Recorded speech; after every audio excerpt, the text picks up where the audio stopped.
नमस्कार, मी ॲडव्होकेट राधाकृष्ण लांडे. बघा, ज्या काही शासनाने, महाराष्ट्र शासनाने ज्या काही सिलिंगच्या कायद्याखाली बऱ्याचशा लोकांनी जे काही भूमिहीन असेल, माजी सैनिक असेल किंवा इतर दुर्बल घटक असेल, अशा लोकांना ज्या जमिनी वाटलेले, त्या जमिनी वाटल्याच्या नंतर त्यांना कुटुंबात त्या जमिनी वाटणी करायसाठी किंवा कुटुंबात आपसापसात वाटणी पत्र करण्याच्या संदर्भात बऱ्याचशा अडचणी येत होत्या. याचे बरेचसे प्रश्न शासनाकडे गेले होते, बरेचशा तक्रारी शासनाकडे गेल्या होत्या. त्याच्यामुळे शासनाने काय केलं होतं की ज्या काही सिलिंग मध्ये जमिनी वाटलेले त्याचं जर कुटुंबात जर वाटप करायचं असेल तर कसल्या पद्धतीनं, कुठल्या पद्धतीनं कारवाई करायला पाहिजे या संदर्भात शासनानं आता एक शासन निर्णय पारित करून त्याच्या मार्गदर्शक सूचना जाहीर केलेल्या आहेत. आणि या खूप महत्वाच्या आहे, कारण की बऱ्याचशा लोकांना, बरेचशा तलाठी, ग्रामसेवक, हे खालचे जे काही महसूल अधिकारी आहे, अशा पद्धतीची जर जमीन तुम्हाला मिळाली असेल तर ती नावावर करताना किंवा आपसात वाटणी पत्र करताना तुम्हाला बऱ्याचशा ठिकाणी त्रास देतात. किंवा नजरानं रक्कम भरली का, नजरानं रक्कम भरा, किंवा तुम्ही परवानगी घेतली का जिल्हाधिकारी यांची, असे बरेचसे प्रश्न ते तुम्हाला विचारत असतात. त्यामुळे शासनानं ह्या गोष्टीच्या संदर्भात आता एक मार्गदर्शक सूचना दिलेली आहे की कशा पद्धतीनं, कुठल्या पद्धतीनं काय गोष्ट करायची हे या शासन निर्णयामध्ये दिलेली आहे. हा सविस्तर शासन निर्णय काय मी तुम्हाला वाचून दाखवतो. बघा, एक छोटा शासन निर्णय, खूप मोठा शासन निर्णय नाहीये, अगदी छोटा शासन निर्णय. दिनांक 28 जानेवारी 2026 ला हा शासन निर्णय महसूल आणि वन विभागाने काढलेला आहे. याच्यामध्ये मी टायटल वाचतो या शासन निर्णयाचं, याच्यावरून बऱ्याचशा गोष्टी तुम्हाला क्लिअर होऊन जातील.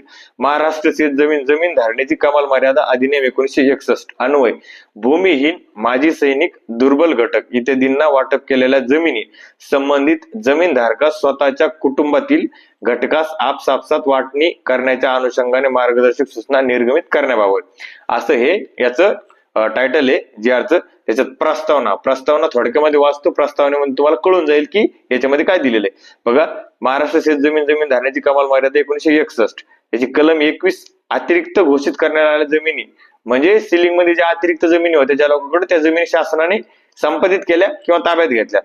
जमीन शासनाने ताब्यात घेऊन जमीन समाजातील दुर्बल घटक, भूमिहीन, माजी सैनिक इत्यादींना उक्त अधिनियमाच्या कलम 27 अन्वय वाटप करण्यात आलेली आहे.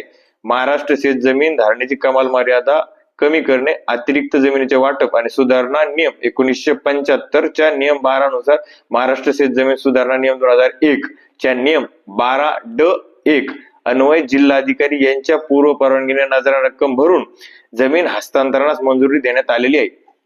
अशी जर जमीन तुम्हाला मिळाली असेल, जर ती तुम्हाला जर विकायची असेल तर तुम्हाला या कलमाखाली 12(ड) खाली जिल्हाधिकारी यांची पूर्व परवानगी घेणं बंधनकारक आहे. आणि याच्या अगोदर अशा पद्धतीची परवानगी जर घेतली असेल तर तुम्ही ती जमीन हस्तांतरित करू शकता. पण पुढे काय प्रॉब्लेम आला बघा.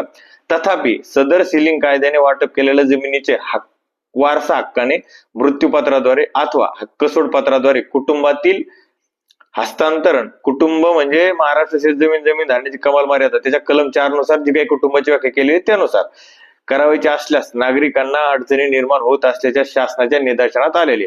आता काय आले बघा, संदर्भी क्रमांक 3 अन्वय उच्च न्यायालयाने दिलेल्या आदेशानुसार हिंदू एकत्र कुटुंबाच्या मालकीच्या मिळकतीचे वाटप होऊन सहमालकाला मिळकत प्राप्त होणे, म्हणजे हिंदू एकत्र कुटुंबाची प्रॉपर्टी आहे, त्याच्या जर वाटण्या झाल्या तर त्याला पुढे काय म्हणलेलं बघा, मिळकत प्राप्त होणे ही प्रक्रिया हस्तांतरण संज्ञेखाली येत नाही.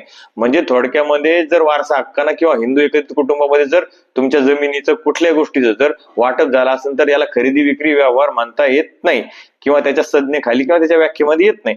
या वास्तव सहधारकांनी आपसात सहमतीने वाटप करणे अथवा धारकांनी त्याच्या स्वइच्छेने हक्क सोडपत्र करणे या बाबी हस्तांतरण संज्ञेत अंतर्भूत होत नाहीत.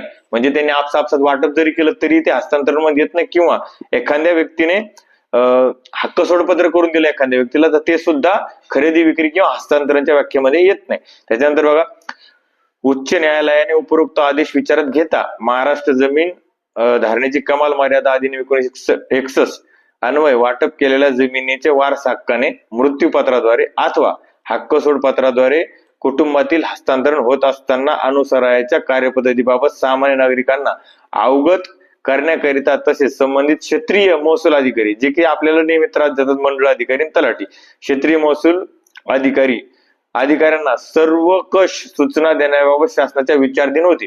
म्हणजे या गोष्टी त्यांना अडचणी निर्माण होतात की असे हे खाली तलाठी आणि मंडळ अधिकारी किंवा खालचे महसूल अधिकारी करत नाही बाबा, असे जरी असेल तरी त्यामुळे शासनाच्या गोष्टी विचाराधीन होत्या की अशा पद्धतीने काहीतरी त्यांना स्पष्ट मार्गदर्शक सूचना द्यायच्या. त्याच्यानंतर बघा, मूळ शासन परिपत्र खूप छोट आहे. शासन परिपत्र पहा, उपरोक्त पार्श्वभूमी आधारे महसूल विभागाच्या क्षेत्रीय यंत्रणा व संबंधित अधिकारी यांना खालील प्रमाणे सविस्तर निर्देश परिपत्रकान्वये देण्यात येत आहे. म्हणजे स्पष्ट महसूलचे जे अधिकारी आहेत, तलाठी मंडळ अधिकारी, तहसीलदार, कलेक्टर यांना हे आदेश दिलेले. महाराष्ट्र शेत जमीन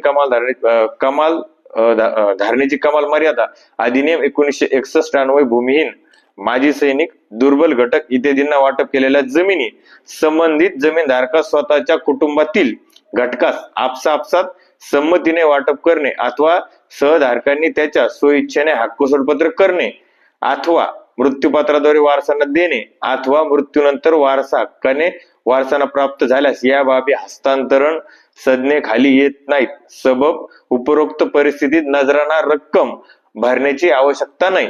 म्हणजे सगळ्यात महत्वाची गोष्ट होती की जे आपल्याला अडवणूक करत होते की तुम्हाला नजराना रक्कम भरावं लागेल, तर ह्या ज्या गोष्टी सांगितलेल्या मी, हक्कसोडपत्र, मृत्यूपत्र, वाटपपत्र, या संदर्भामध्ये कुठल्याही पद्धतीचा आदिमूल्य किंवा नजराना रक्कम भरायची आवश्यकता नाहीये. तुम्ही ह्या गोष्टी मोफत करून घेऊ शकता, कारण की तुम्ही जरी जमीन तुम्हाला शासनाने दिलेली असेल तरी तुम्ही ती खरेदी विक्री करत नसून फक्त ती वारसा हक्कांना तुमच्या कुटुंबात तिचं वाटप करतात. त्याच्यानंतर 2 नंबरचा पॅराग्राफ, कुटुंब घटक वगळता अन्य व्यक्तीस मृत्यूपत्राद्वारे जमिनीची मालकी हक्क हस्तांतरित केल्यास अशा प्रकारणी हस्तांतरण समजून शासन राजपत्र 19/10/2001 मधील तरतुदीनुसार नजराना रक्कम भरून घ्यावी. म्हणजे थोडक्यामध्ये बघा, मृत्यूपत्राने व्यक्ती काय करू शकतो, एक तर सगळ्या कुटुंबातील व्यक्तींना मेल्याच्या नंतर ती प्रॉपर्टी देऊ शकतो, पण मृत्यूपत्र करणारा एखाद्या वेळेस कुटुंबाच्या बाहेरच्या व्यक्तीला सुद्धा मृत्यूपत्राद्वारे त्याची जमीन किंवा मिळकत देऊ शकतो. जर अशा पद्धतीने जर एखाद्या व्यक्तीला मृत्यूपत्रामध्ये ही जर शासनाकडून मिळालेली जमीन असेल आणि मृत्यूपत्र केलं असेल आणि मृत्यूपत्रानं ती जर जमीन एखाद्या बाहेरच्या व्यक्तीला दिली असेल, तर त्याला ती जमीन नावावर करून देताना त्याच्याकडून नजराना रक्कम भरून घेतल्याशिवाय त्याला ती जमीन करून द्यायची नाही, कारण की ही गोष्ट जमिनीचा मालकी हक्क हस्तांतरण करण्याच्या या संज्ञेखाली येते. त्याच्यामुळं त्याच्याकडून नजराना रक्कम भरून घ्यायची. असा थोडक्यामध्ये हा शासन निर्णय, अगदी छोटा आणि सुटसुटीत शासन निर्णय. त्यामुळे याच्यानंतर कुठेही जर तुम्हाला जर अशी जमीन भेटलेली असेल सिलिंग मध्ये किंवा माजी सैनिक, दुर्बल घटक किंवा कोणालाही अशा पद्धतीची जमीन भेटली असेल, तर तुमच्या कुटुंबात जर वाटप करायचं असेल तर कुठल्याही पद्धतीचा नजराना रक्कम भरायची आवश्यकता नाही, हेच या शासन निर्णयामध्ये सांगितलेलं आहे. बघा, जर तुम्हाला आपले व्हिडिओ आवडत असतील तर आपल्या चॅनलला सबस्क्राईब करा, लाईक करा, शेअर करा. काही कायदेशीर प्रश्न असेल तर कमेंट बॉक्स मध्ये विचारा आणि विशेष करून आपल्या फेसबुकला फॉलो करा. धन्यवाद.